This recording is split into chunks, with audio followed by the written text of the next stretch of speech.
గారికి మైక్ని hand over చేస్తున్నాము. ఇలా పట్టుకోవడం కొంచెం ప్రాక్టీస్ చేద్దాం.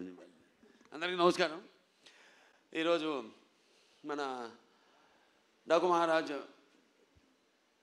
మీ యొక్క ట్రైలర్ రిలీజ్కి ఇచ్చేసిన పాత్రికేయ సోదరులందరికీ, ముఖ్యంగా ప్రింట్ అండ్ ఎలక్ట్రానిక్ మీడియా వారి అందరికీ నా హృదయపూర్వక కళాభివందనాలు తెలియజేసుకుంటున్నాను.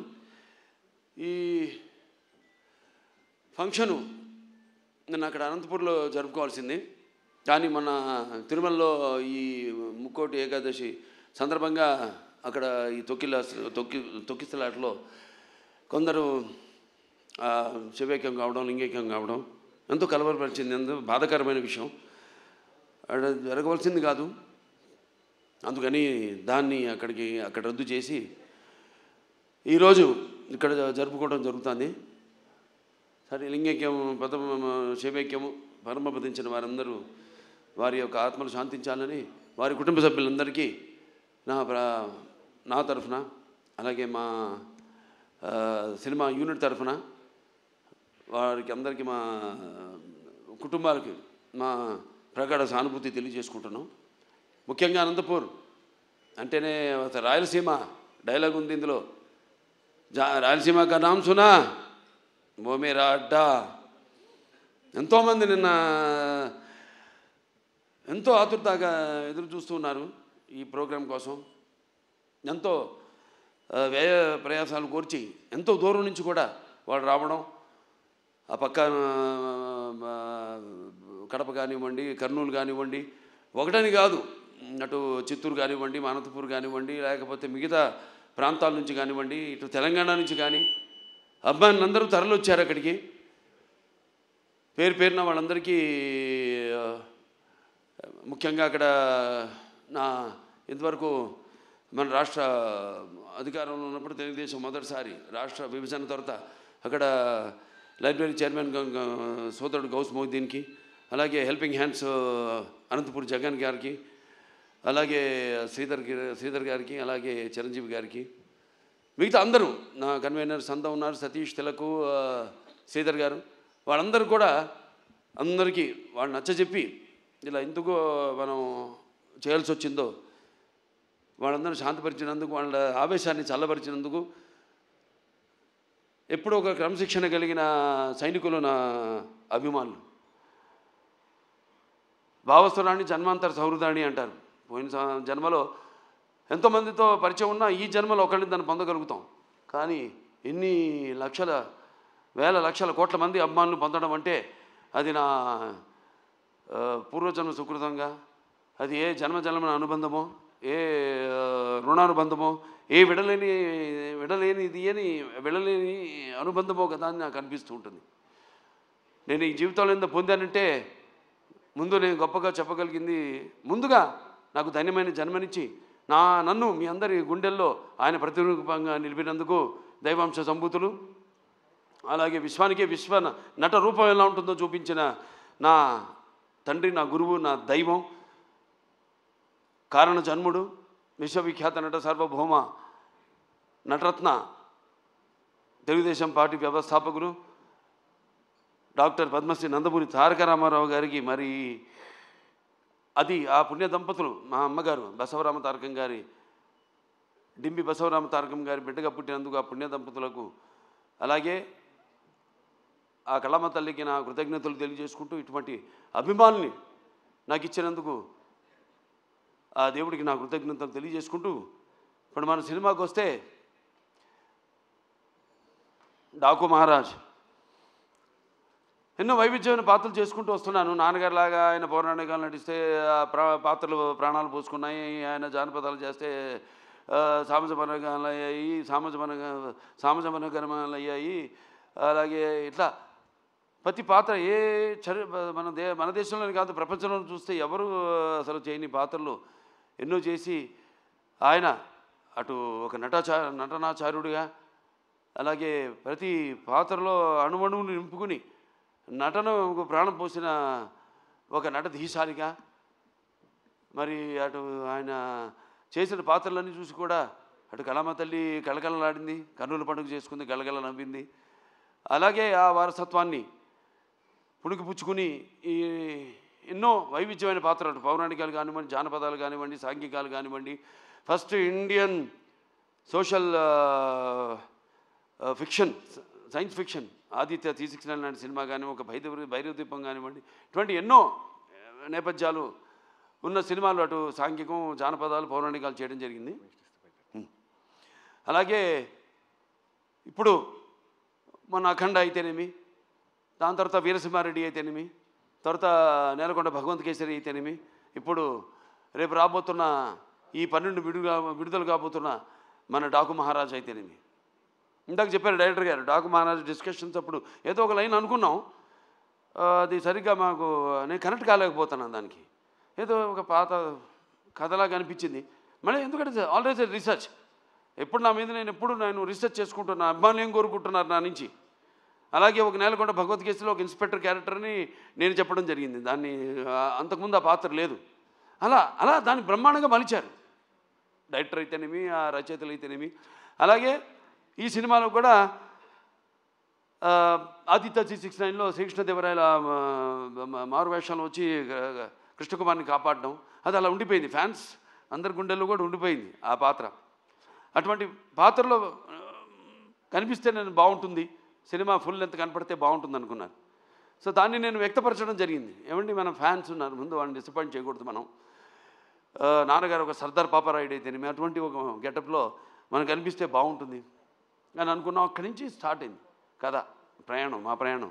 దాంట్లో మరి ఎటువంటి సమస్యను మా ప్రతి సినిమాలో మహిళలకైతేనేమి వినాశ్రయం జననం నాస్తి, వినాశ్రయం గమనం నాస్తి, వినాశ్రయం జీవం నాస్తి, వినాశ్రయం సృష్టి రేవ నాస్తి.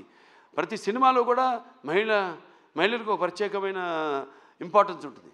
అలాగే ఏదో ఒక సందేశం, మంచి సందేశం ఇవ్వాలి మనం అన్నప్పుడు దాన్ని మనం చూస్తారు సినిమాలో.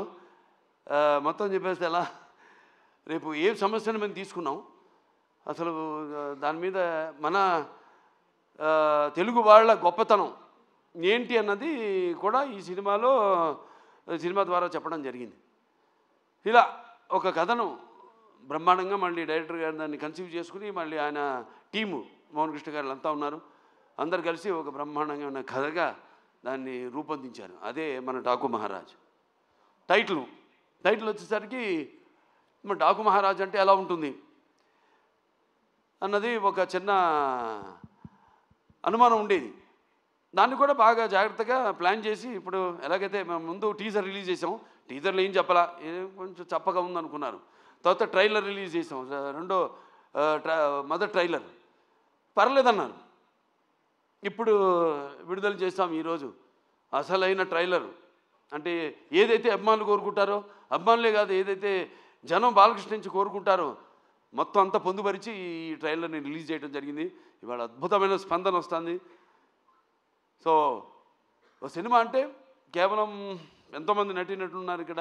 నాతో పాటు నటించిన ఒక ప్రజ్ఞా జైస్వాల్ అయితేనేమి అఖండాలో చేసింది నాతో, అలాగే శ్రద్ధా శ్రీనాథ్, అలాగే ఊర్వశి రౌతెల, అందరు కూడా ఇప్పుడు వాళ్ళ పాత్రలు ఎంతో అద్భుతంగా, అంటే అటు కేవలం గ్లామరే కాదు, పర్ఫార్మెన్స్. ఆవిడంతా ఇందాక మన కెమెరామెన్ గారు ఉన్నారు ఇక్కడ, విజయ్ కార్తిక్ గారు, ఎంతో అద్భుతంగా సినిమాని చూస్తున్నారు మీరు. ఆ సినిమాలో కూడా లైటింగు స్కీము, ఒక లైటింగ్ స్కీమ్ అంటూ ఉంటుంది. దాన్ని ఎలా అద్భుతంగా మేము చేసే సన్నివేశాలకి ఇంకా జీవం పోసి, ప్రాణం పోసి ఎంత అద్భుతంగా వాటిని ప్రజెంట్ చేశారు. డైరెక్టర్ అండ్ కెమెరామెన్ నా దృష్టిలో ఒక భార్యాభర్తలు అంటాడు. అంటే ప్రభుత్వం లాగానే, ప్రభుత్వం ఏముంటుంది, ఎన్నో స్కీమ్స్ అనుకుంటుంది, కానీ దాన్ని ఇంప్లిమెంట్ చేసేది ఎవరు? బ్యూరోక్రాట్స్. సో వాళ్ళని మనం పొందాలి ముందు, మనం వాళ్ళ ద్వారా మనం ప్రజలకి వాళ్ళ అవసరాలు తీర్చాలి మనం. అలాగే ఒక డైరెక్టర్ తను ఏం కన్సీవ్ చేసుకుంటాడు, దాన్ని ఎంతో అద్భుతంగా స్క్రీన్ మీద సన్నివేశాన్ని బట్టి అద్భుతంగా తెరకెక్కించారు మా కెమెరామెన్ విజయ్ కార్తిక్ గారు. అలాగే ఇక మా తమన్ గారు ఉన్నారు, ఇక ఆయన గురించి చెప్పక్కర్లా. సప్త సాగర సంఘర్షణ జ్వలిత సద్బోద్భవ మాధురి స్వరాలైన సరిగమపదని సంగీత సాహిత్య మధుర గీతాలు వినడానికి భాషా భేదం కానీ, ఆడమగ తేడా కానీ, ధనిక దారిద్ర్యాది తారతమ్యములు కానీ, పండిత పామరాది పట్టుబిడుపులు కానీ, అభిమాన దురభిమానులని అడ్డుగోడలు కానీ ఉండవన్నది నా నమ్మకం. ఎందుకు మనం సాక్షాత్ మన పురాణం నుంచి చూసుకుంటే మేనక సరస సల్లప సంగీత సాహిత్యం మధుర శబ్దానికి సృష్టికి ప్రతి సృష్టికర్త అయిన విశ్వామిత్రుడే ప్రపంచానుభూతికి వచ్చాడని, లేకపోతే శ్రీకృష్ణుని వేణునాదానికి ఆవుల మంద మేపు మాని మోకరిల్లాయని, నేటికి నాదస్వరానికి పావులు సైతం పడగలెత్తి ఆడడం చూస్తున్నాం మనం. అలా ఒక సంగీతం హిట్ అయితే ఆ సినిమా సగం హిట్ అయినట్టే. ఇక తమన్నా కాంబినేషన్ చెప్పక్కర్లేదు.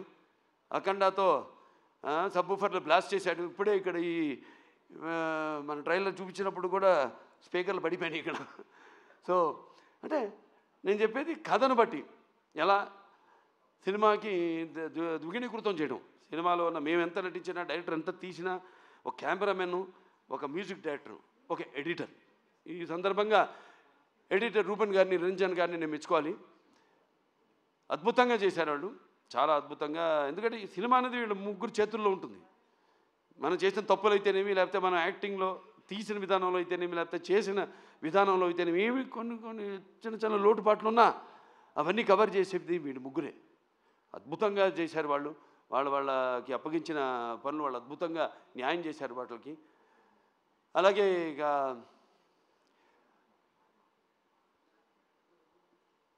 ప్రజ్ఞ జైస్వాల్ పాత్ర చాలా అద్భుతమైన పాత్ర.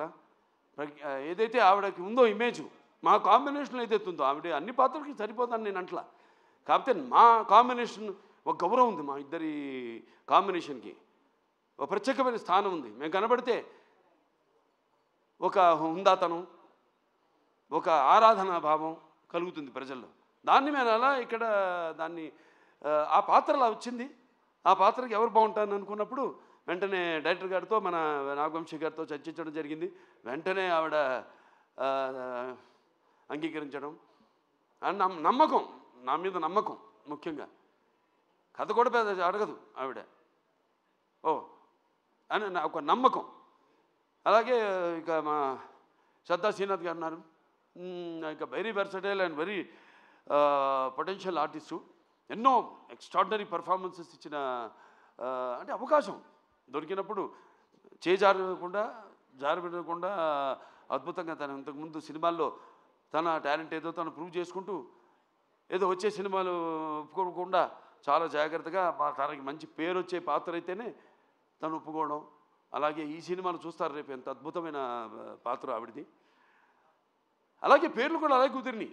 ఈవిడ నందిని సినిమాలో కూడా ఆ టైపే, నందిలాగే. అంటే మన అఖండ స్టార్ట్ అనగానే ముందు కొమ్ములతో ఎలాగో అటువంటి పాత్ర సినిమాలో చూడటానికి బయటేమో చాలా డెలికేట్గా ఉంటుంది. అలాగే ఈవిడ పేరు కావేరి సినిమాలో. అంటే సినిమాలో దేనికోసం పోరాడుతున్నామో, ఏ ఇష్యూ మీద పోరాడుతున్నామో దానికి తగ్గ పేరు అలా కుదిరినాయి అన్నీ. అలాగే మన ఊర్వశి రౌతెల ఆవిడుంది. పాటే కాదు, పాటతో పాటు చాలా మంచి పాత్ర ఆవిడది. ఎలా చాలా చూస్తారు రేపు సినిమాలో ఆవిడ క్యారెక్టర్ కూడా. ఫైట్లు చేసింది, నాతో డాన్స్ చేసింది, అటు పర్ఫార్మెన్స్ చేసింది, ఇటు అందంగా కూడా ఉంది. సో అందరూ వాళ్ళ పాత్రలు ఎంతో అద్భుతంగా, ఒక శిల్పి చెక్కిన శిల్పంలాగా అద్భుతంగా వాళ్ళ క్యారెక్టర్స్కి న్యాయం చేయడం జరిగింది. ఇక మా ఫైట్ మాస్టర్ వెంకట్ మాస్టర్ గారు ఉన్నారు. ఇక ఆయన టోటల్గా అన్ని సినిమాలు వదిలేసుకుని ఈ సినిమా కేవలం ఫైట్లే కాదు, సీన్స్ అప్పుడు కూడా అక్కడే ఉండి అంత డెడికేషన్, మంచి సినిమా చేస్తున్నాం, ఓ మంచి సేవ చేస్తున్నాం మన కళామందరికి, మంచి ఒక సినిమా ఇస్తున్నాం, మనం అందిస్తున్నాం అన్న ఒక తపన. దాంతో ఆయన అన్న సినిమాలన్నీ కూడా క్యాన్సిల్ చేసుకుని ఈ సినిమాకి ప్రత్యేకంగా సీన్లప్పుడు కూడా ఉండి మరి అద్భుతమైన చూశారు విన్యాసాలు, అలాగే పోరాటాలు అద్భుతంగా ఆయన సమకూర్చడం జరిగింది. థ్యాంక్ యూ మాస్టర్ గారు. అలాగే ఇక మా డాన్స్ మాస్టర్లు ఉన్నారు, శేఖర్ మాస్టర్ గారు, శంకర్ మాస్టర్ గారు. వాళ్ళు ప్రతి ఒక ఆయనేమో థీమ్ సాంగ్ చేయడం జరిగింది, శంకర్ మాస్టర్ గారు. శేఖర్ మాస్టర్ గారేమో మా రౌతెల ఊర్వశి రౌతెల నా పాట ఆయన కంపోజ్ చేయడం జరిగింది, డాన్సు. ఇంకా మోహన్ కృష్ణ గారు మంచి కాలక్షేపం నాకు. ఆయన అక్కడ లొకేషన్లో రకరకాల విషయాలు మాట్లాడుకుంటూ ఉండేవాళ్ళం. డైరెక్టర్ గారు చెప్పారు ఇంతగా, త్వరత బయట పెడతాను ఏమిటని ఆ విషయాలన్నీ. సో ఎంతో అద్భుతంగా అన్నీ మాట్లాడుకునేవాళ్ళం. ఏముంటే నాకు చిన్న చిన్న పాత్ర ఇంకా ఏదైనా చేయొచ్చు అన్నప్పుడల్లా ఈయన మీద పడేవాడిని. ఆయన ఎప్పుడు నాకు కోపం వస్తుందో తెలీదు. ఆయన ఏంటి అలా పాపం అలాగేనండి అంటూ తలూపుతూ ఉండేవాడు అన్నిటికైనా. కానీ మళ్ళీ మళ్ళీ ఆయన కాదన్నప్పుడు మళ్ళీ దాని గురించి మళ్ళీ ఆలోచించేవాడిని. అవును, నేను ఆవేశంలో అన్నాను, ఎందుకు ఏంటి ఆయన ఎందుకు అన్నారు, ఇవన్నీ కరెక్ట్గా సమపాళ్ళల్లో బ్యాలెన్స్ చేసుకుని సో సినిమా ఇంత అద్భుతంగా. అలాగే మా ఎడిటర్ అదే చెప్పాక రూబెను, నిరంజను, దాని తర్వాత ఆర్ట్ డైరెక్టర్ అవినాష్, అందరూ ఒక మంచి కలయిక. అలాగే బాబీ డియోల్ గురించి చెప్పాలి. అదే చెప్పే డైరెక్టర్ గారు ఎంతో అద్భుతంగా చేశాడు ఆయన పాత్రని. దానికి కూడా రకరకాలుగా అనుకున్నాం ఎలా చేద్దాం. ఆయనకేమో ఆ ఇమేజ్ ఉంది, ఏది యానిమల్ సినిమా కిరీటంలా నేను మరుచుకున్న ఇట్లా చాలా సినిమాలు ఆత్మాభిమానంతో కూడిన అభిమానులకి తేడా ఉంది. అది ఎట్లా అంటే పోరాడే తత్వం, అంటే మామూలుగా అభిమానించేది కాదు ప్రతి అలా. నా మీద కూడా ఒక సర్వే చేసిన అద్భుతంగా ఉంది, చేసేద్దామని ఒక గ్రీన్ సిగ్నల్ ఇచ్చాడు ఆయన. సో అటువంటి చూసుకుంటూ మరి ఇంకేమన్నా మర్చిపోయామా? అందరికీ ముఖ్యంగా నా అభిమానులందరూ రకరకాల సందేశాలు ఇచ్చుకుంటూ చేస్తూ ఇలా ఈ 3 సినిమాలు ఎంతో నా జీవితంలో ఇంతకుముందు ఎన్నో ఇచ్చారు, 3 వరుసగా ఇవ్వడం నుంచి నా రెండో ఇన్నింగ్స్ అని. జనరల్గా అందరూ రెండో ఇన్నింగ్స్ అంటే కొంచెం స్టార్డం తగ్గినప్పుడు మళ్ళీ ఒక రెండో ఇన్నింగ్స్ అంట. నాకు అది కాదు, చూపిస్తా ఇంకా ముందు అఖండ తర్వాత ఏంటో నా యొక్క ప్రస్థానం ఇంకా ఈ చలనచిత్ర పరిశ్రమలోని అదంతా. నేను అన్నాను ఇంతకుముందు, ఏం చూసి ఇతనికి ఇంత అహంకారం అని అనుకుంటారని, నన్ను చూసి నాకే ఒక ఇదని ఒక పదులైన పొగరని. చాలా సంతోషం, ఎందుకంటే నాన్నగారే నాకు ఇన్స్పిరేషన్. అలాగే ప్రేక్షక దేవుళ్ళు వాళ్ళు ఇస్తున్న ప్రోత్సాహం. ఒక సినిమా పూర్తి చేసుకుని ఆ సినిమా ఎలా ఆడుతుందా అని నిద్రాహారాలు మానేసి దానికోసం ఎదురు చూస్తున్నప్పుడు ఆ సినిమా విజయవంతం చేసి మా వెన్ను తట్టి ఇలాంటి సినిమాలు ఇంకా ఇవ్వండి అని మనల్ని ప్రోత్సహిస్తున్న ఈ ప్రేక్షక దేవుళ్లకు నేను ఎంతో రుణపడి ఉన్నాను.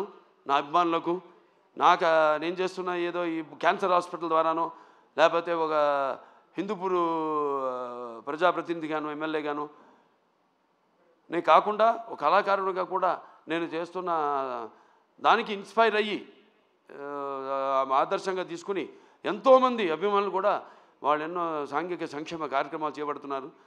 నాకు గర్వంగా ఉంది మీరంతా నా అభిమానులు అయినందుకు. సో మరొకసారి ఈ సినిమా 12 విడుదల కాబోతుంది సంక్రాంతి సందర్భంగా. సంక్రాంతి అంటే ఇది ముఖ్యంగా మన అచ్చమైన తెలుగు పండగ. దాని తర్వాత మనకి ముందు ఉగాది, అది చూపించేశాను శాతకర్ణిలో ఏంటో ఉగాది అంటే ఏంటో మన కాలమాన పట్టిక ఇచ్చిన మహానుభావుడు శాతకర్ణి. అది చేయడం నా అదృష్టం. మళ్ళీ సంక్రాంతి నా పండగ కావడం అంటే నా ప్రతి సినిమా ఏదైతే సంక్రాంతికి విడుదలైందో అయినాయో అన్నీ కూడా ఘన విజయం సాధించిన సినిమాలే. మళ్ళీ వస్తున్నాడు ఈ సంక్రాంతికి డాకు మహారాజ్. సో మీ అందరూ కూడా ముఖ్యంగా ఇది రైతుల పండుగ. రైతులందరూ కూడా మరి వాళ్ళు కష్టపడిన సంవత్సరం అంతా కష్టపడి దుక్కు దున్ని నీరు పోసి నార పోసి నీరు విత్తనాలు నాటి అలాగే నీరు పోసి అలాగే పంటకు వచ్చాక వాటిలను మళ్ళీ బస్తాలకి నింపి బండ్లకి ఎక్కించి వాళ్ళ జేబులు వాళ్ళ కష్టంకి ఫలితమే నిండి ఎంతో ఉత్సాహంగా జరుపుకునే పండుగ మన అచ్చమైన సంక్రాంతి పండుగ. అలాగే ఈ గొబ్బెమ్మలతో ఈ భోగి మంటల వెచ్చతనంతో అలాగే హరిదాసుల కీర్తనలతో అలాగే పిండి వంటలతో కొత్త బట్టలతో అల్లుళ్ళు అత్తగారింటికి వచ్చే ఈ పండగ మన సంక్రాంతి పండగ. సో అందరూ కూడా మరొకసారి నా సంక్రాంతి శుభాకాంక్షలు తెలియజేసుకుంటూ సో ఈ సినిమా తప్పకుండా ఇప్పుడు చూశారు టీజర్ అంచెలంచెలుగా ఎలా ఇచ్చాను మేము ప్లాన్ చేసాం. ఎందుకంటే సినిమా అనేది ఎప్పుడు ఒక గుప్పిడి మూసి ఉన్నంత వరకే, ఒకసారి తెరిస్తే సో దాన్ని అంచెలంచెలుగా ఇంకా 2 రోజులే విడుదల కావడానికి సినిమా. సో ఇవాళ అసలైన టీజర్ వదిలేము, ట్రైలర్ వదిలేము, అసలైన ట్రైలర్ వదిలేము. సో అందరూ కూడా తప్పకుండా మీరు ఏం ఊహించుకుంటారో అంతకంటే మించే ఉంటుంది ఈ సినిమాని మీ అందరికి తెలియజేసుకుంటూ ఇలాగే చిన్నల్లుడు శ్రీభరత్, అలాగే చిన్నమ్మాయి మా అతుకుమల్లి తేజస్విని, వాళ్ళు కూడా ఈ సినిమాలో వాళ్ళ వంతు మన అన్స్టాపబుల్ కూడా తను తేజస్విని క్రియేటివ్ కన్సల్టెంట్గా చేసి ఎన్నో షోలు ఇవన్నీ చూసి వాటి మీద మేము చర్చించుకుని ఎలా ఉంటే బాగుంటుంది. అందుకే వాళ్ళ ఆ షో కూడా ఇవాళ ప్రపంచం మన దేశంలోనే నంబర్ 1 స్థానంలో నిలిచిందంటే అన్ని షోలని అధిగమించి, అలాగే దేశంలోనే 18వ స్థానంలో ఉందంటే మనందరి కృషి ఫలితమే అన్స్టాపబుల్ కూడా. సో ఇక్కడి నుంచి నేను చెప్పినట్టు గాడ్ ఆఫ్ మాసెస్ బాలకృష్ణ గారు మరొకసారి